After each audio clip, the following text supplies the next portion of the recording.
દાખલા તરીકે માનસિકતાનો અર્થ કેવો છે? એક માઇન્ડ સેટ ક્લિયર થયું કે આ દુનિયા એક તરફ ભાગી રહી છે. દાખલા તરીકે આજે તમે વિચાર કરો, કોઈ યુવાનને પૂછો ક્યાં જવું છે, કે ભાઈ મારે આઈટીમાં જવું છે. હું મારી ચર્ચા કરું, શું કામ કરવાની જરૂર છે એડવાન્સની અંદર, અને કેટલું બધું લોસ ને નુકસાન કરીએ.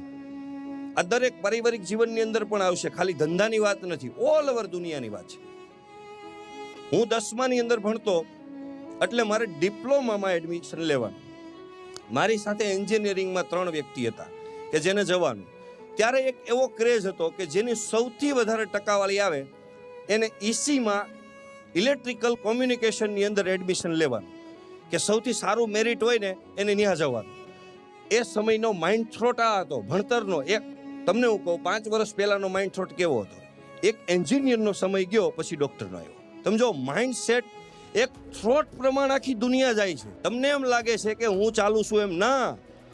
આની ઉપર હજારો લાખો લોકો વર્ક કરે છે, એ તરફ આપણે જઈએ છીએ, આપણને ખબર પણ નથી.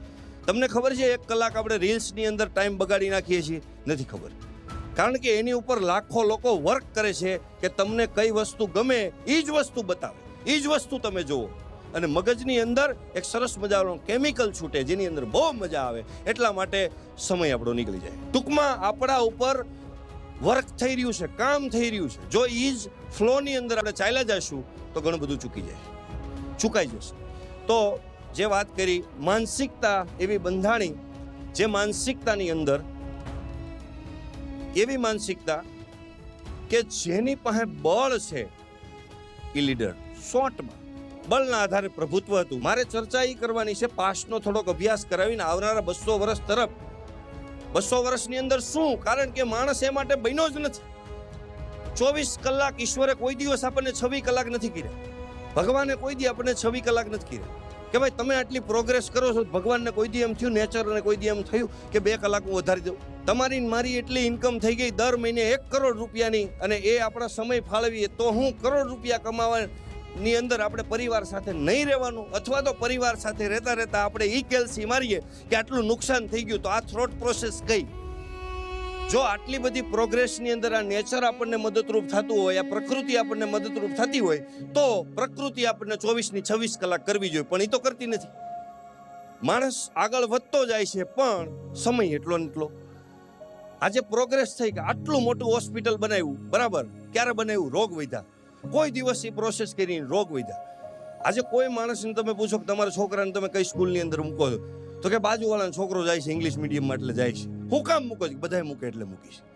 કોકને પૂછો હું કામ ઉઠો છો? બધાય ઉઠે એટલે અમે ઉઠીશ. સમજો, થ્રોટ પ્રોસેસ. દિમાગ, જે માનસિકતા કેળવાય છે. ટૂંકમાં બળ અને બુદ્ધિ, શોર્ટ એન્ડ સ્વીટ. 3જા પગથિયાની શરૂઆતમાં આપણે ઊભા છીએ. તમને કોઈ લાગે છે કે આવનારા જીવનની અંદર હવે કયો સમય આવશે, એ સમયની અંદર આપણે જીવી શકીશું?